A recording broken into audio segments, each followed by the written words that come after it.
Hello, I'm your host Jim McLean. Welcome to the latest episode of the Bandaflix Movie Review Show here on NvTv. Let's see what movies we'll be looking at tonight. We'll be reviewing Men, which is out in cinemas now. Our pick of the streams is Spencer, which is available on Amazon Prime. And our DVD of the week is Licorice Pizza, which is available now on DVD and Blu-ray. So that's what we've lined up for you this week, and joining me here in the studio this evening is local filmmaker Adam Neeson. Evening, Jim. Adam, how are you? How have you been this week? You've hopefully survived the storm. Storm Alex has not blew you away. You've been able to get to the studio here. So we're going to be talking about loads of things. We're going to try and, as always, review some films. But before we do that, let's talk about some movie news.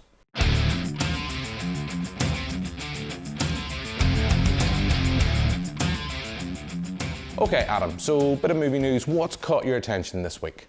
Recently, they just dropped the trailer for the new Predator prequel called Prey, directed by Dan Trachtenberg, who directed 10 Cloverfield Lane and used to be part of the Totally Rad show on YouTube. Looks good. Looks different from what we've had before. Better than the Shane Black disaster we had a few years ago. And kind of in line with the Rodriguez Predators, but not as cheesy with your Danny Trejo's running about. But it looks like a lot of fun. Yeah, I saw the trailer for this. I'm rather tempted to give this a go. I know, disappointingly, it's not going to be released cinematically here in the UK or anywhere. It's going to go straight on to Disney Plus's Star service here. But I kind of think, I know we touched on this a couple of weeks ago when we saw the teaser trailer. This is the full trailer that's now been released. But I said at the time, and I'll come back to yourself to see what you think, I think something like this is what the franchise needs to do. It's what a lot of franchises need to do. Not stick with the formula that has been tried and tested, not stick with familiar faces and bringing them back just for the sake of bringing them back, but having a go. Yes, it's going to do a lot of the similar ideas from the first film with Arnold Schwarzenegger, but it's taken it in a different direction, and I applaud it. Okay, we can't review it, we haven't seen it. It could be terrible. It might be terrible, viewers, you never know. But I'm interested to give it a go. What about you? Yeah, it's definitely different. It's, because it's a prequel and it's set in the 1900s, you can't just ask why they aren't shooting it or, the minigun's not back. So it's primitive, and that's what they're going for. And it's interesting to see how they'll handle the Predator, because if Arnie can't beat him, they certainly can't. Well, you never know, maybe they'll just take a page out of Danny Glover's book from Predator 2, and that's how they will defeat the beast. But let's not dwell on that. I'm disappointed you didn't mention Paddington. Wasn't it lovely to see him having tea and marmalade sandwiches with the Queen at the Jubilee? But I guess we're maybe all a little bit jubileed out right now. And I know we're going to be talking about Spencer, but one thing that happened last week was the announcement of the programme for this year's Ducks Ireland. And I thought before we go any further, we will have a look at some of the programme, what's caught our eye. But before we do that, let's have a look at the trailer. No ja panu powiem, co to jest miłość.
So that's a look at the Ducks Ireland trailer. The events are on sale now. There's loads going on, and when we try to look at any festivals programme, we always say we can never get through everything. So you can find these throughout Belfast. You can have a look online. Adam, we asked you to have a look through the programme. What's caught your attention? I'm excited to check out the Bedrock docs. It's a series of 5 small short documentaries from 5 local filmmakers, just, covering local communities.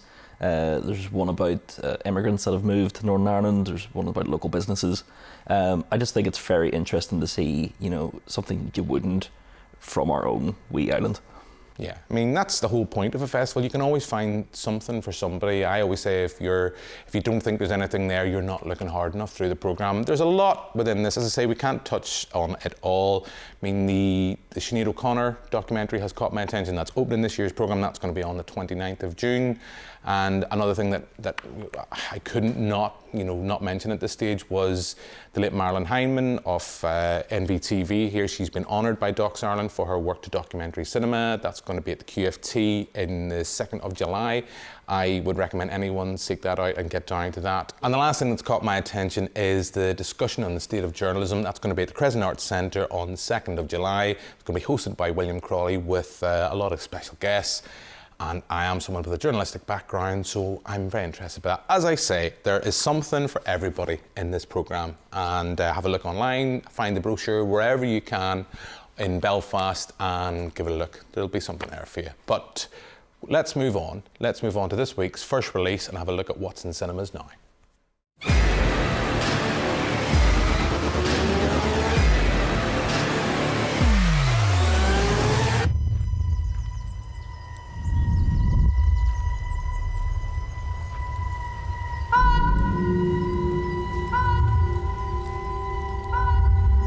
You're tormented.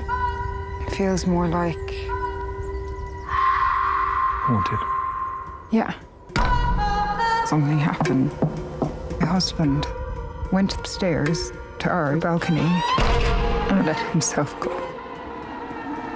You must wonder why you drove him to it. Why? I didn't drive him to it. I think it'd be true that if you had given him the chance to apologize, he'd still be alive.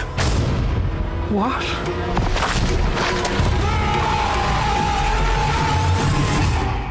So that's a look at Men. It's out in cinemas now.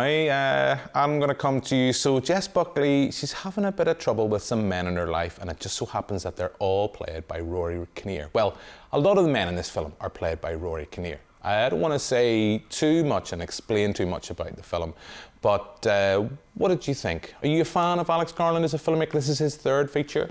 I am. I think that Ex Machina is probably his best. He's a great writer as well. He wrote stuff like 28 Days Later.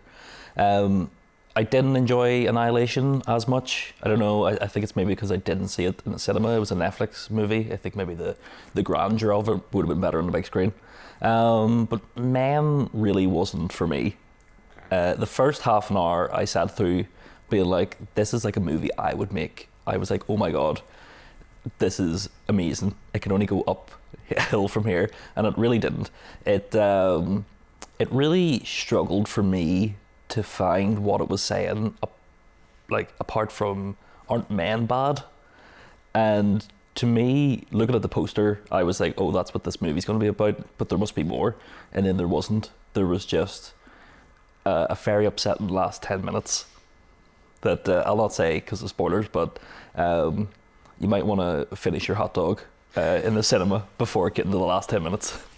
Yeah, the last 15, 20 minutes of this film is tough going. It's quite Lovecraftian in its idea, kind of quite John Carpenter, The Thing-esque. I admire a lot about this film. I think I'm a little bit disappointed from it now. Unlike you, I did like Annihilation, but I agree with you totally. I'm disappointed that I didn't get to see it in the big screen. I know that in London, in the Prince Charles Cinema, they released it with a limited release at their cinema. I would love to have seen that film on the big screen. I think Annihilation does a lot of complicated things. There's things about it, again, visually are stunning and terrifying in equal measure, but I was very impressed by it, and it's one of those few films I watched, and it's probably the beauty of Netflix. I watched it, and then as soon as it had finished, I watched it again. And I always criticize Netflix, but I suppose that is a benefit. You don't have to go back and pay another cinema ticket. You literally can just go straight back in. I would say that this is probably his weakest film. I would agree with you on that front. I think there's a lot of things admire about it as I come back to that point. I think Jessie Buckley is fantastic. Rory Kinnear is great in the roles that he's plays. There is one that I think is just let down by CGI, and it just didn't work for me. And I think had I been the filmmaker, you are the filmmaker amongst the two of us here, so it'll be interesting to see what you think. I would have probably, when I saw that on the screen, I'd have probably said we need to cut that. It just doesn't work. But hey, he has stuck with it. He's stuck with his guns. I think it says interesting things about grief and trauma. You know, there's elements of Don't Look Now there. There's elements of The Wicker Man. All those ideas, they should be good bedfellows. But I think the finale is somewhat as gruesome and as memorable as it is for probably all the wrong reasons. I just think maybe the screenplay needed another run over, another brush. And maybe that's the benefit of when you're a writer-director, you can do whatever you want, but I don't know if it works, and I don't know if it gives anything. As you've alluded to, Adam, I don't think it gives us a satisfactory ending or anything, as you said, alluded to, a big reveal, other than the fact that men can be a bit misogynistic at times. Aren't they bad? But hey, let's also raise the point, we are two fellas here talking about this film. We hoped we had planned to get a female perspective. Unfortunately, she's ill this week, so we just couldn't get another contributor at last minute. And having watched the film, I didn't know if I wanted to put another person through that. But, you know, haven't really give you something to go with, but pick the bones of what I've just said, Adam. As much as I didn't really enjoy it as a whole, there's definitely, you know, you can't step away without saying that Jessie Buckley isn't incredible at it. You know what I mean? She's had an amazing few years now. She was great in Fargo season 3, I'm Thinking of Ending Things, and underrated, I thought, at Christmas there, The Lost Daughter. I thought she was fantastic in it. Rory Kinnear, it's hard to look at without thinking of that episode of Black Mirror. So that adds to the creepiness of this. But the whole thing to me, while sitting through it, I don't know if it's because it's on TV at the minute, but the storyline felt like an episode of Inside Number 9, and those guys have done that story far better in half an hour on TV than Garland has here in the cinema, which is disappointing because he is such a great writer. It's just a shame that it seems like a second draft, or somebody said, you might want to say a little bit something more, because there is stuff at the end of this that I thought, oh, that's interesting. And then the title card comes up in the credits, and I was like, okay. Yeah, I mean, I think it's a flawed film. It's disappointing that we can't get a female perspective on this week's show. I would have loved to have seen what Isabella, who would have been on, would have thought of the film, but sadly that's not the case. But one last thing I will say, I know you mentioned earlier on with Annihilation, at least we are getting to see this film on the big screen. At least the studio had the courage of their conviction to give it on the big screen, because Annihilation, I know, when the producers decided they had a look at it, they didn't think it would find an audience, so they stuck it on Netflix. At least, Adam, we're getting to see Alex Garland's third film on the big screen. Yeah, and I'm all for sitting in an audience with people squirmish about body horror, because a lot, well, when I say a lot, I mean everybody, apart from me, walked out of that cinema being like, what was that? And that pleases me to my wee horror-loving heart. Yes, I totally agree with you. There's nothing wrong with a bit of body horror. But with that, we shall move on from our big release to our digital release.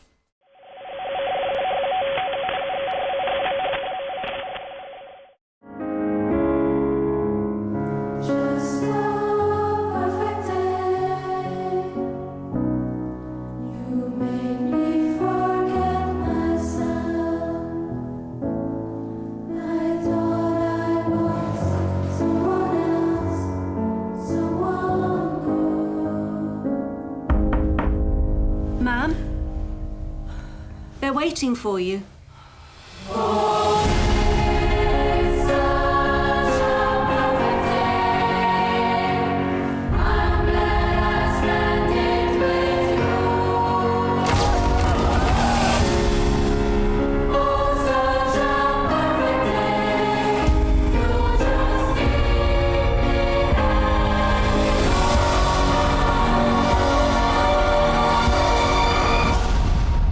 They know everything. They don't.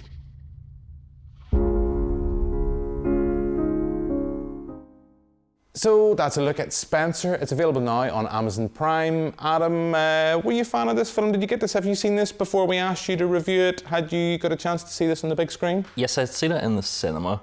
I'm a big fan of Pablo Larraín, the director. I think that Jackie, although a flawed film, is a beautiful film. And I wanted to see this because growing up, I was never really, I was alive when Diana passed away, but it was never in our household. There was never anything like in my family that knew about the royal family. It just went over my head at that age. So I was interested to see this. I love Kristen Stewart, big Twilight fan, of course. I think she's a fantastic actress, and to have her actually in a movie, that was Oscar prestige, was fantastic. And although the movie didn't really do it for me, I really enjoyed it. There's some stuff in it that I was like, what's happening? Because I didn't really know anything about the context.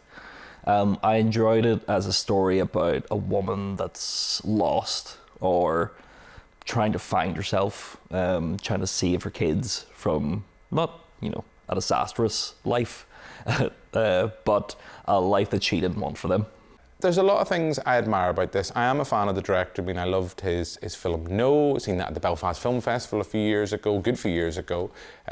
Jackie, I don't love, but there's a lot of things I respect about it. Much like this film, there's a lot to admire. The performances all round are pretty solid. I mean, you've mentioned Kristen Stewart. I do love her as a performer. I'm not the biggest Twilight fan, but I do love the fact some of her more indie stuff that she's done recently, like The Clouds of Sils Maria, where she kind of went off into European cinema, and we realised, some of us, like myself, a bit later than others, what a fantastic actress she is. And I think she's great here because she's not, what we get with Kristen Stewart is that we see an actress that's not giving an impression of Princess Diana. Naomi Watts, I'm looking at you. She's copying her mannerisms, her visual tics, and I think you can see someone who's really trying to descend into the role. And then we have a performance that's accompanied by the likes of Timothy Spall, who I will pretty much read the phone book. I love him as an actor. I know my mother was not a fan of this, and I think it's the sense that this isn't proclaiming to be real life and true story. It's inspired by her story. It talks about things about someone who's lost in their life, lost within their marriage. We see that this is coming at a time when Charles and Diana's marriage is coming to an end. We see someone who's been a mother. We've seen someone that's looking back at her past. There's some powerful stuff when she's visiting the old ruins of the Spencer household. I would just say to anybody going in to watch this, don't expect this to be a documentary-esque. I mean, it's taking inspiration from the life of Diana. I don't know if it's historically accurate to say that Princess Diana had visions of Anne Boleyn when she was there at that time, but there's a lot of things I admire about it, and I come back to the point, and I know you've alluded to this, so I guess we're going to agree in this, Adam. The film is held together front and centre by a fantastic performance by Kristen Stewart. Mm-hmm. Definitely. It's one of these films that is held together with her performance and the directing. You can feel both on screen at the same time, because the movie is visually stunning. It's a very pastel look, even though she herself would wear bright colours like the reds and stuff, and the royal family is more beige. And I really, really liked it. Wanted to love it. Really liked it. Yes, there's a lot of things there that I admire about the film, and I think it's well worth a watch. Would you recommend people sit at home? I know I'm not asking you for your film of the week, but right now, would you recommend someone seek this out on Amazon Prime? I would say if you're looking for something a little bit more artsy and something, that isn't true to life, but gives you the emotional feeling of what maybe Diana felt at the time, especially with the Jubilee being recent, you might be in royal fever. Check it out, because I think it is a great film. Yeah, I think it's well worth a watch, and I think it's something a little bit different than Netflix's The Crown. As you say, it's trying to explore the psyche of someone rather than trying to tell their story. But with that, let's move on and wrap up this week's show with our DVD of the week.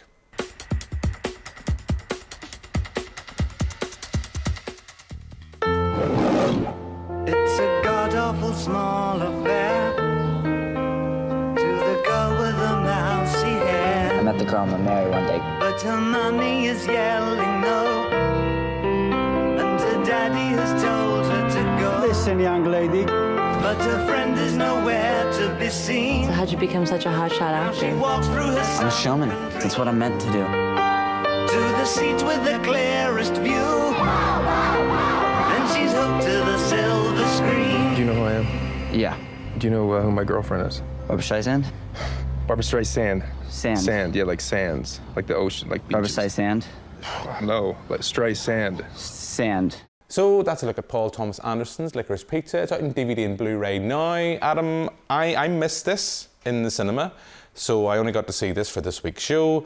I know when we mentioned that we were going to be reviewing it this week, you got very excited. So very quickly, before we get into hearing your thoughts on the film, do you want to give a bit of setup? Tell us what Licorice Pizza is all about. Licorice Pizza is a movie based in California in the 70s. Where our main protagonist, played by Cooper Hoffman, is a 15-year-old boy who's a bit of an entrepreneur, a bit of a Del boy. Very much older than he seems. He falls in love with a girl who's 26, played by Elena Haim, from the band Haim. And she is in that awkward 26-year-old period of not knowing if she's still a kid or not knowing if she has to grow up and be a full adult. So she's in that Arrested Development, and centered around a lot of like short stories in their like relationship, and it's fantastic. I hadn't seen this in the cinema. I am a massive fan of Paul Thomas Anderson. I don't quite know how I managed to miss it, particularly when I think at the QFT they were offering a 35mm print of the film. So disappointingly, I got to see this at home, but I really enjoyed it, but people don't really want to hear what I think for now. So you said it's fantastic. Why is this film fantastic? I seen it twice in the cinema. I seen it in 35 and digital, and 35 is the way of life. But to me, it is, you know, Paul Thomas Anderson, I love just as a director. He's very much a big influence on me. I used to watch Magnolia every night for like 2 months straight, which is a 3-hour movie, but fantastic. Here he kind of brings forward his Robert Altman, you know, influences, kind of like shortcuts, where he does have these little vignettes of stories across this like 1 year that these two characters know each other. And they do bring in big stars, you know, they bring in Benny Safdie, one of the directors of Uncut Gems, and they bring in Bradley Cooper, who plays John Peters. If you're a fan of Kevin Smith, you know who John Peters is. He's from the streets. Then you have Sean Penn playing this classic Hollywood, you know, he's done it all. He's been in the romances and he's been in the adventure movies. Tom Waits plays a weird director guy. But even though you have all these eccentric characters, it always focuses back on the relationship of these two people, and you kind of do feel like they love each other. I think that is the part of the movie that makes it charming. It should be creepy, you know, she is so much older than him, and there is all that aspect, but there does seem like a genuine love for each other. It's not a lust, you know, and it's played like that throughout the whole movie. It's never crude. It's never, you know, he just likes her because she's this older woman. He is in the mindset that he is going to be with her forever, and it's cute, you know. It's I don't know how to say it without being like, I just love this film and there's nothing wrong with it at all, Jim. But I think there is nothing wrong with it at all. I can get what you're saying. I know that there was issues with the fact that we have a 15-year-old and a 25-year-old. I think it's alluded to even at a point in the film that she might even be slightly older. She might even be 28 from watching it a couple of days ago. I really enjoyed this film. I think it's probably Paul Thomas Anderson's most accessible film for quite some time. I love him as a filmmaker. I mean, I love There Will Be Blood. I love Magnolias. It's a 3-hour film. It's probably my favourite Tom Cruise performance. I don't know whether I would disagree with you on who this coming-of-age story, who is the central protagonist, because you could argue it's Alana, you could argue that it's Gary. It's very similar vibes to the film we talked about last week in The Worst Person in the World, in that sense of we have a character of Alana who's in her 20s, who's still uncertain on what she wants to do with her life, uncertain of what path, and we see these little vignettes of where she goes from different job to try this, to try that, and some of them work better than others. It's a very, I know I'm repeating myself, it's a very accessible film. It's a film that is easily watched. You could just throw it on the television, sit back and enjoy. If you like coming of age dramas, there's nothing inherently new here. There's nothing that's going to reinvent the wheel, but you don't have to do that every time. I don't know about you, for me this is on a similar kind of wavelength to something like Almost Famous. That sense of just an easy watched film that will put a smile on your face, and there's nothing wrong with that. Yeah, you've sold this film to me. I really enjoyed it. And the last thing I want to say, I know here we are slightly biased. We do love Sir Ken here in Belfast. This was beaten to the Oscar for Best Original Screenplay. Having watched this film and having watched Belfast, as much as I have a soft spot for Sir Ken and what he tried to do with Belfast, I can't understand why this film didn't win an Academy Award. And even as much as I loved Coda, I don't quite know how this film managed to not take home one, if not both Oscars at this year's ceremony. I'm guessing we are going to wrap things up, and I'm guessing you're going to agree with me on that point. 100%. I don't understand why Belfast won. It's very odd. Coda, I could see why, the Academy has been very up on foreign films as of yet, and it's good to see. But I would have liked this to win something. If Cooper Hoffman had won for Best Actor in this, it would have been a really big achievement, especially for who his dad was. There was photos going around of Cooper with his dad at the Oscars like 15 years ago, 10 years ago even. And it would have been just like a sweet moment, but he's a long career ahead of him, and hopefully he sticks with Paul Thomas Anderson because he's got a bright future ahead of him. Totally agree. I mean, he has a great career ahead of him, and maybe this year it just wasn't his time. His time will come. But look, we're going to have to move on and wrap up this week's show. I guess we know we are going to come down on this one, but our viewers will have to wait in suspense for now as we pick this week's Film of the Week.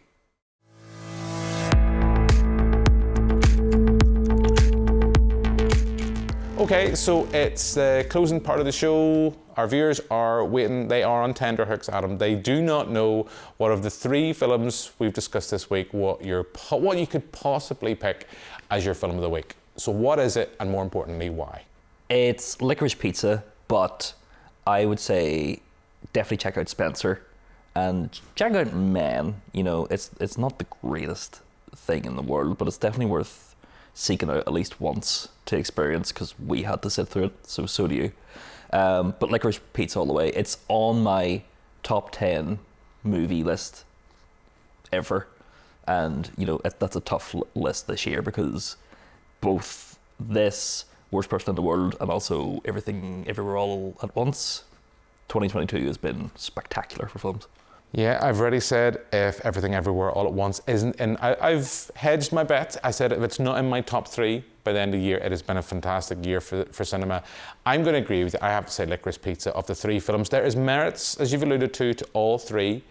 Men is flawed, but there's things I admire about it. Spencer, purely, I think, and largely for the performance from Kirsten Stewart. But as an all-round complete piece, I think Licorice Pizza wins head and shoulders this week. And if you can seek it out on DVD and Blu-ray and physical media, you can pick it up online as well through VOD services as well. It is well worth a watch, and you won't be disappointed. So I think it's for a little while. It's our first kind of clean sweep. It's 2 for 2 this week with Licorice Pizza. So look, all that is left for me to do now is thank my guest for giving up his time this week. So thank you very much, Adam. Cheers, Jim. And thanks very much for watching at home. We'll be back next week with another episode. But for now, until then, goodbye.